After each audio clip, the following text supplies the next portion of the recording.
Shama harka fuunee daawwattootaa fi hordoftoota keenya akkam nagaa keessanii nageenya koo kan jaalalaaf kabajaa bakka jirtan cinaa qabu dubbii jajjabaa gadi bu'iinsaan qorannaan nuti godhaa turre deebii argachaa jirti.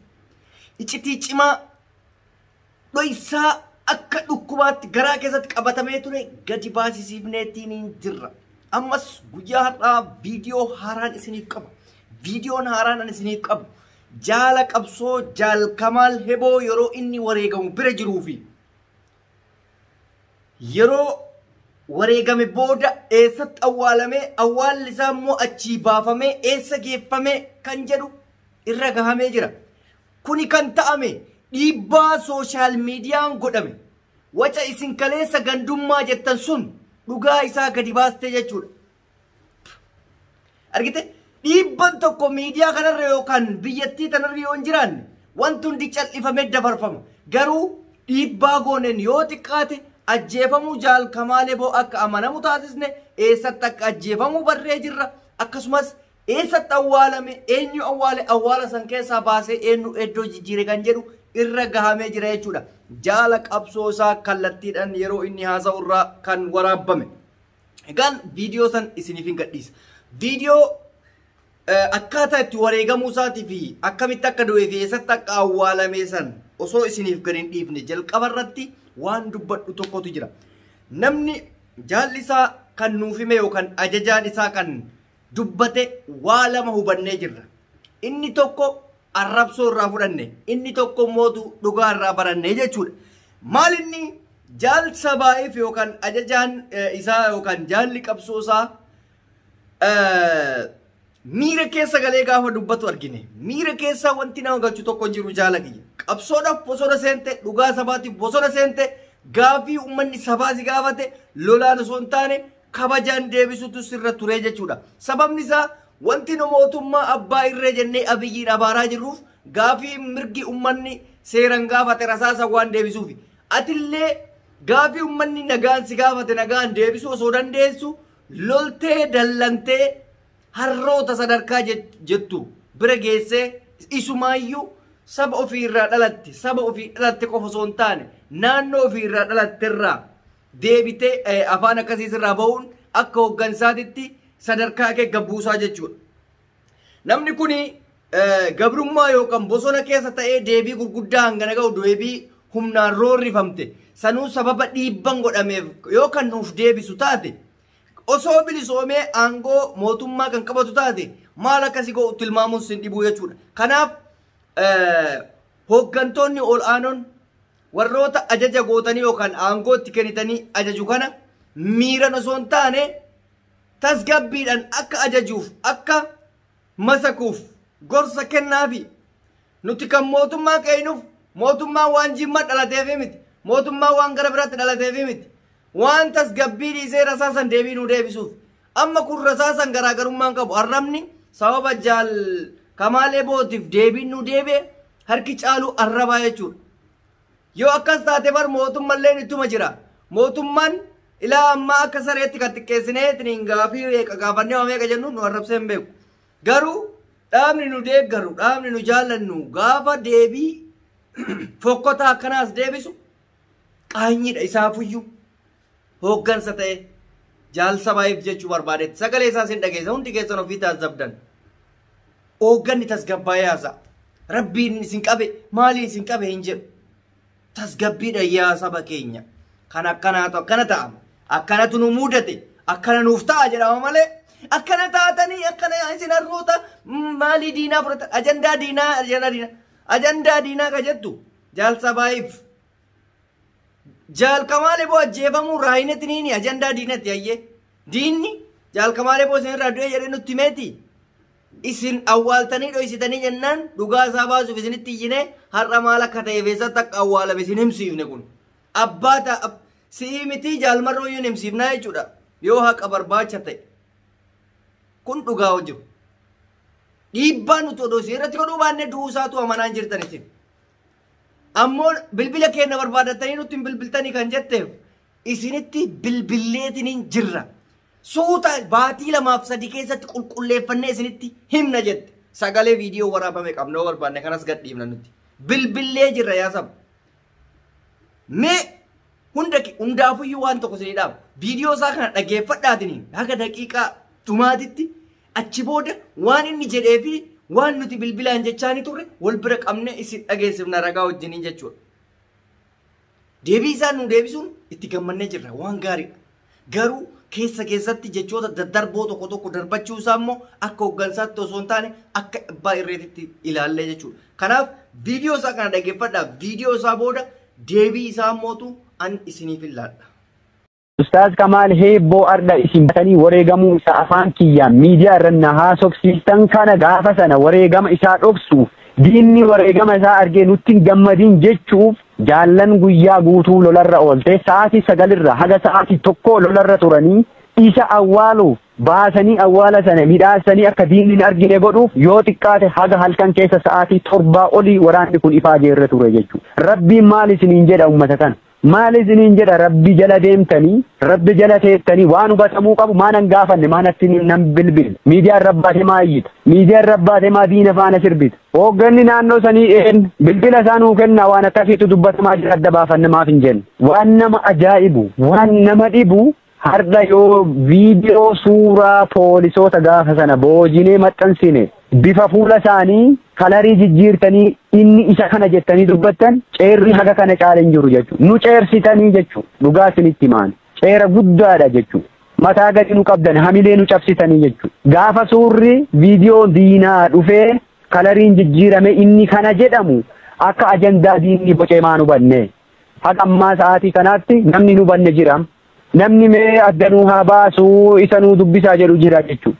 Maal waan ta'u jirurraa addan baafattu ati ilaalte mul'ataa jira bar viidiyoo diinaa barbaasanii isa jechuun jiranii bar jaala wareegama isaa baasnee awwaallee bakka itti goonee biraa deemnee reeffi isaa galee dalloo maalii jira jechuun jiranii bar galee maatii isaa bira jira jechuun jiranii bar wareegamni isaa achi galeera jedhamu jira bar viidiyoo yeroo harka isaa duubatti hidhanii rasaasaan nama jahatu rasaasaan rashane jedhamu faatu dubbatamaa ture bar maan baasne ree viidiyoo sana warri sun maaf hin baasne viidiyoo sana kijiba haga kanaattu deemu jira bar kijiba haga kanaa jiru eenyutu nu gaafate eenyutu bilbilee nu gaafate Aishaa Goobanaa kaleessa boo'aa turte jeneraal Aishaan boo'aa turte jechuu jaalli sun imimmaan isiin boo'aa turte sun namatti hin dhagahamne jechuu namni hin beekne jechuu jaalli sun karaa keessaatiin nama nu gaafate irra nurraa hubate keessaa nama tokko namoonni gameeyyiin jajjaboon akka isii jira jechuu warri karaa keessaatiin nurraa hubate gaafas nu gadda akkanaattu nu jira jennee hubachiifanne jira ummanni kun ummata keenna otoo wanna qabatamaa hagasii argitu otoo haala akkasitti diinni deemaa jiruun akka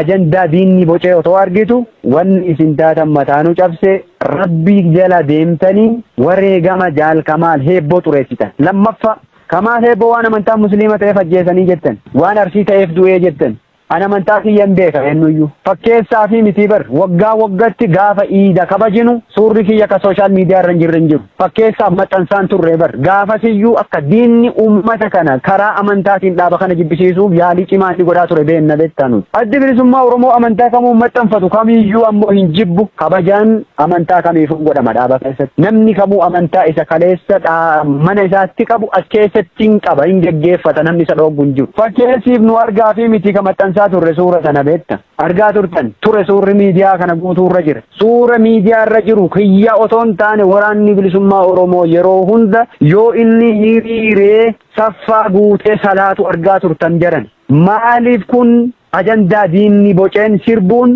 ajandaa diinni boce faana deemuun kun haga yoomiitiif ta'a haga yoomii akkasit deema haga yoomii shakkii qabsoo dirree keessatti haga yoomii shakkii dirree keessaa kanaan ummanni kun mataa wal dhukkubsaa oola bira darbeenuu dirree jirru jiruuf jireenya keenya dhiisnee rakkoo keessa jirru dhiphisuun haga yoomiitiin gaafii guddaa jechuudha. Haga yoomii akkasin akkasit dhiphattan haga yoomii isin akkasin nu dhiphistan an hin beeku. Waan Kamaal Heebboo irratti rabbiin olaane rabbiin guddaan irraa isin gaafataa jechuudha. Warri hadda reeffa isaa boqonnaa dhoowwitanii nu'uu inni irraa kufee qaanu baname madaa keenya tuttuxxanii boqonnaa nu dhooggitan rabbiin tokkichi gatii keessan isinii kaffala jechuudha. Gatii keessan ammallee rabbi isinii hin dhabinii jechuudha. Gatii Kamaal Heebboo irratti isin taphattan reeffa Kamaal Heebboo isin irra dhiichiftanii diina irraa dhiichisiisuu jirtan kun rabbiin tokkocha ta'e gatii kana isinii hin dhabu jechuudha. Gatii kana isinii hin dhabinan waan biraan jedhu jechuudha.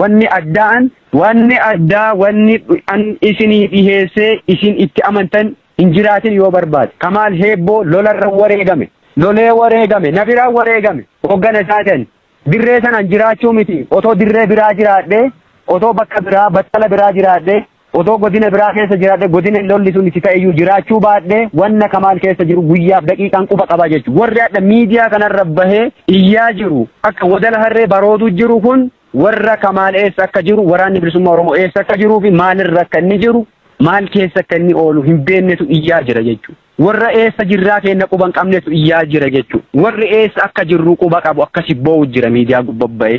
Warri maal keessa akka nu jirru quba qabu boo'aa jira. Maal uffatanii bulan maal nyaatanii bulan warri jedhu kan imimmaan boo'u jiru sana beekta. Inni hadha achirraa baroodu jiru kun ayyaallaallattu warra karaa sirbi oo'e sirbantu akkasitti iyyuu jira ammallee. Boo'aa jiran warri waan nu keessa jirru quba qaban. Akkam goonee isin amansiifnam. Wareegama Kamaalii dhaqee baasaa ree isinii boolla. Isa baasee isinii fida. Ummata kana abbaa faadha isaanii rakkisuu fi mireedha. Rakkisaa ka argattanam sirbaa diina waliin. Wan biraan jiru diina gammachiistanii diinni nurra gammade wanni fidu ammoo hin jiru diin. Waan nurra argatu tokkollee hin jiru. Wanni nu laafsisullee hin jiru. Wanni nu hubatu deebisullee hin jiru. Olola yoo taate ololaaf bakka hin qabnu. Ololli kaleessas ture hardhas hin jira. Olola bakka nama kennu miti. Ololli warra duuba deebisuu miti waraana bilisummaa Oromoo ammoo. Kanaaf warri ta'e jettanii itti yaaddanii sirbaa turtan gatii keessan rabbi isiniin dhabin akka jalqaba jedhe sana jechuudha. Warri ta'e jettanii reeffa isaa gumaa isaa gar balleessuuf wareegama jaalaa ajjeefame jedhaa sirbaa turtan sun gatii keessan rabbi biraan dhabina. Warri ammoo otoon hubanne otoon beekin warruma mootummaan ergee sirbu faana sirbaa turtan jarana rabbi sodaadha.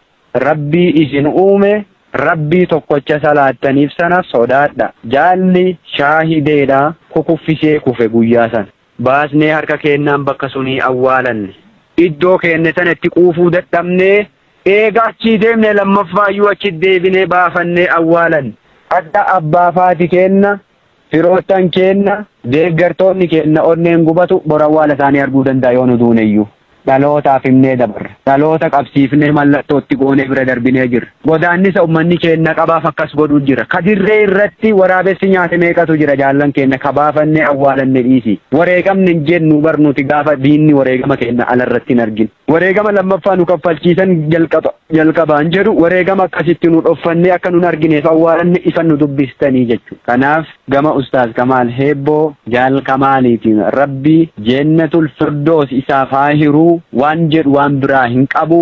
Kamaal dirree kanarraa waa hirbise dirree kana qaaha itti bane jaallan tana cufa irraa gaaddisatu irraa ka'e jechuudha. Gaaddisatu irraa mulqame. Kamaal jechuun gaaddisa waraana kanaati. Gorsa waraana kanaati. Abbaa naamusa waraana kanaati namni kun. Naamusa isaa irraa waa hedduu barata waraanni kun.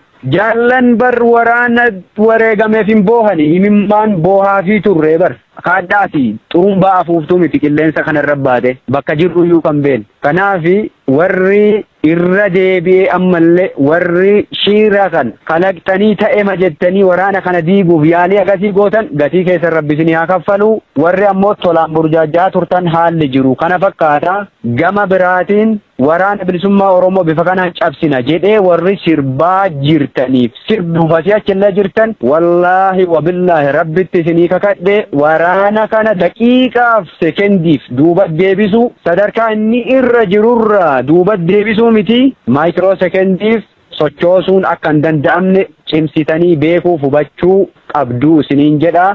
Waraanni kun xiiqeffatee jabaatee bakka inni itti wareegame maaliif akka inni wareegame yoo xiqqaate bar ergasii lola lama jajjabaa lole achirra waraanni kun lola ciccimaa lama lole lola guyyaa 12 fi lola guyyaa 18 lola ciccimaa lola jajjaba wareegama nama kaffalchiisuu lole dachaan baasaa ture gumaasa dachaan baasuu jira hardhalle dachaan baasuu jira jechuudha. Ammas borulle yoo ta'e bakka inni itti wareegame isa qofa miti jaallan nurraa kufan imaanaa isaan nurra gatanii deeman ba'aa isaan nurra dhiisanii deemaniif ololli nun laaffisu. An akka jaalsa baay'ifit kibba bahaa dhaladhee kibbuma bahaatti ammoo wareegama qulqulluu ittiin shakkanii sabaayif qorachuun na haa laaffisu haamilee na haa tuqu malee imaanaan jaallan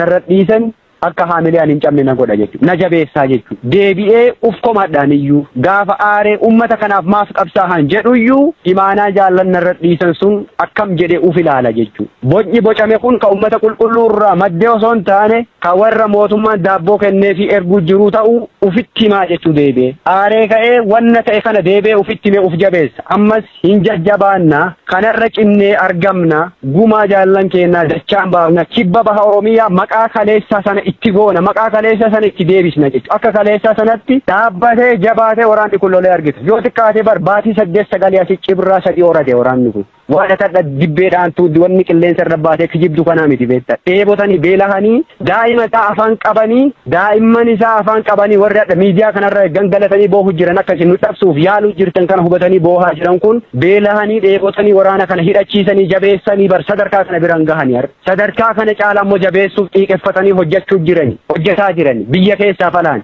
irratti hojjechuu jiranii jechuudha jabeessaa jiran jabaataa jira waraanni. Ayyee gaaffii keenya gara goolabaatti geessineerra mee gama tokkummaa uummata Oromoo akkasumas tokkummaa qabsoo Oromootti wal qabsiistanii uummanni Oromoo haala hundumaa diddaa qabsoo keessatti geggeessaa jiru hidhannoo tumsuu wal qabatee haalota tokko irratti waan gabaabaa nuu jedhaati gaaffii keenya goolamnayye.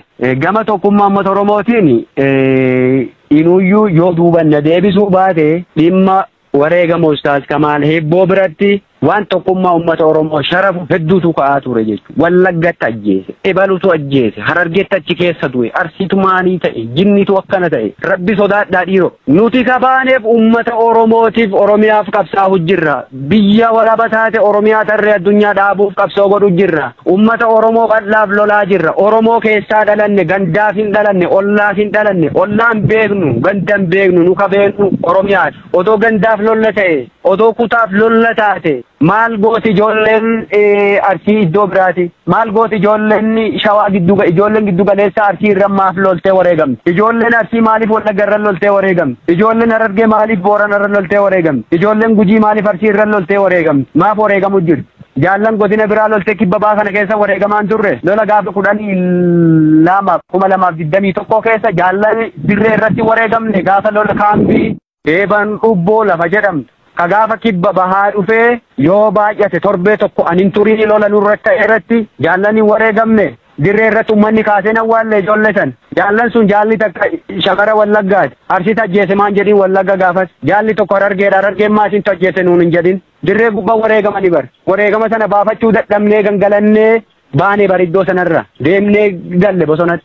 Maalarra cabsannee biraa deem achii baasee uummata Oromoo awwaale beekta maanuun gaafatin gaafat sammuu keessa iddoonni jiru laala bakka jirru argitanii maafin gaafatin gaafatan Rabbi sodaadha shakkiin kaleessa yoo jiraate jira shakkii kaleessa sana har'a gaaffidanii nuun hin jeeqina shakkii kaleessaaf dhiisi nama kaleessa yakka sana hojjete gaafadhu bakka barbaadde nun jeeqin har'a immoo gadi dhufte asitti shakkiin kaleessa isin achi waliin bukeessan achi waliin jeeqan sun ka diinni ajendaa godhe uummata kana gargar dhiibu sun kaleessa jechuudha. Inni har'a qabsoo qulqulluu godhu jirra. Waan kaleessa warri qabsoo gane dalageef har'a immoo as keessa shakkii uumanii qabsaa'ota xureessuun ta'uu hin qabu beekuu qabdan kana hubachuun barbaachisaadha jechuudha. Kana hubachuun ammallee nurraa eegama jechuudha. Tokkummaan uummata Oromoof tokkummaan jaallan kana akka hin sharafamne dura dhaabbannee laphee keenya kenninaaf jechuudha. Adda keenya kenninaaf jechuudha tokkummaa uummata Oromoo kan sharafamu. Tokkummaa jaallan keenya kan sharafamuuf adda keenya kenninee fi itti wareegamnee dabarraa jechuudha. Tokkummaan jaallan kanaa hin sharafamu, tokkummaan qabsaa'otaa hin sharafamu, tokkummaan uummata bal'aa hin sharafamu jennee adda keenya kennuuf jira. Akkuma dhageessan kana waan baay'ee waa lama hubanne akka gorsaatii fi akka yaadatitti waan baay'ee nuuf kaa'ee jira. Akkasuma akka lolaa fi akka diinaatti nu fudhatanii gaafii nuti gaafanneef gaafii mirgaa akka diinummaatti ilaallamnee kan arrabsamne illee jira. Waa'ee bilbilaatitti deebina. Bilbila nutti barbaadanii nutti bilbiltanii nu gaafachuu dhiistanii ajandaa diinaa maalii gootanii reeffa isaatii akka diinni nutti gammadu. Diinni maaliif gammada? Diinni lola keessatti du'e taanaan maaltu isa gammachiisa? Kufee kuffise gootummaa isaatiin faarfama takka jedhe. Inni lammaffaa bilbila jettan baatii 2 fi 3 booda deebinee qulqulleessinee isinii himna jechuun nama tokko kan jaala wajji qabsooftee hojii deemtu baatii tokko 2 booda silaa isaan dagatan ka jedhuuf baatii tokko yookaan 2 booda isinii qulqulleessina jettan. Soba yoo ta'e immoo sagalee waraabne qabna isiniif gadhiisuu dandeenya jechuudha. Bilbilee isin gaafannaan. Har'a garuu waan ummanni isin gaafateef deebii kana deebistanii akka waan fedha keessanii dhuftanii deebii deebistanii loltanii nurratti dhaadattan. Nuti hin beeyna. Waboon amma isin jettan kun nutu isin ijaare. Numatu isin ijaare. As naannoo an dhaladhetti kan jiru waboon kun fagoo miti bar. Mallaqa nyaannu hundi yennee birrii takkaan birrii lamaan buusneeti qawwee kan isin hidhachiifne. Kan isin hidhachiifneef immoo nutti haroorristaniif osoo hin taane waan jiru nu hubachiisaa haqa jiru kan nurraa wareegame nu hima. Hin awwaalannaa siidaa isaa yaadannoof akka taa'utti godhannaaf isiniif waan hunda gochaa jirra malee akka isin deebistanii mootummaa bilchiginaa caalaa roorroo nurratti bantaniif miti. Kana yoo sirreeffattan sirreeffadha. Eeyyen beekna woboo arsii ba'aa keessayyuu gara gobeessaa keessa Oromoon kutaa hundaa akka jiru hin beeyna. Waa'een sanii mormii hin qabu. Akka Oromoof qabsoostanis mormii hin qabnu. Oromoof qabsooftan hin beeyna. Baay'ee miira keessaa garuu miira kanaanii miti. Tas ila jaalmarroo laali gaafa dubbii dubbatu tas gabbaa'ee dubbata. Hooggana gurguddarraa waa baradha.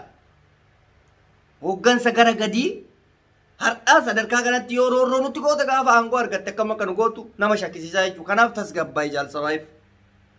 Dubbiin kee sirriidha sirriidha garuu tas gabbaa'ee. Arrabni hin barbaachisu hooggansarra.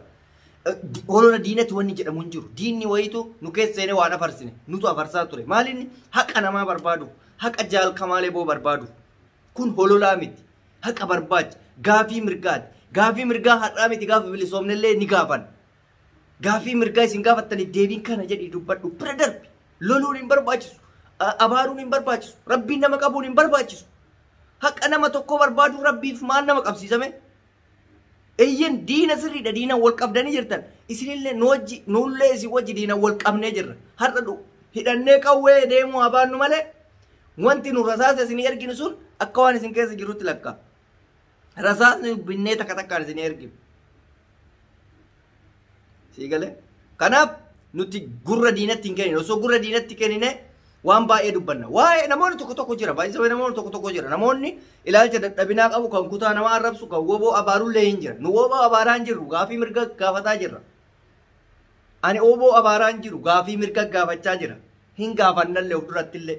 Kan abaaru sun wallaala abaaruu danda'a yookaan immoo durumaa waan biraa keessa jiraachuu danda'a jaalachuu dhabuu danda'a. Suni nan ilaallatu. Kanaaf wanti sirreeffamuu qabu baay'eetu jira. Sirreeffadhaa jaalkamaa heeboo haqasaa rabbiin haa baasu. Rabbiin jannatal firdaws inni isaa galchuu inni shahiidedha. Diina wareegamee firaan wareegamee inni shahiidedha. Rabbiin jannata bakka qubsuma gaarii isaa qubsisu bicha jennee kadhanna. Isinillee immoo rabbiin haa eegu. Maqaa keenyaaf nuuf jettanii achi baatanii wanta sirreeffamuu qabu hunda sirreeffattanii wantoota hanqina jiru hunda qulqulleeffattanii tarkaanfii keessan gara fuulduraatti yoo deemtan nullee isinirraa gammanna nullee kaayyoon nuti isin wajji dhaabbannuuf kana. Garaagarana wanti jedhamu kun dhaabbachuu qaba. Wantoonni qulqulleeffamuu qabu baay'ee jira. Waan ati kaasti tokko jira. Hooggansa duraanitiin nu qeeqamuu qabnu warri duraan balleesse baay'ee jira. Kana amanuun kee waan guddaadha. Waan tokko duraan hooggansa keessa rakkinni guddaan akka jiru hubachuun kee waan guddaadha. Ahlee wasahleen eeyyen isin qubee dhalootatti. Warra ammaa kana qabaachuu dhabuu dandeessan yoo jiraatellee yoo gara biraatiin isin irratti yaaddamellee qulqulleeffadhaa kana. Kuni waan gaariidha waan baay'ee hubannama waan jaalsabaayif dubbate keessatti duraan hooggansi akka rakkoo qabu ifatti nu himee jira. Eeyyen dhugaadha.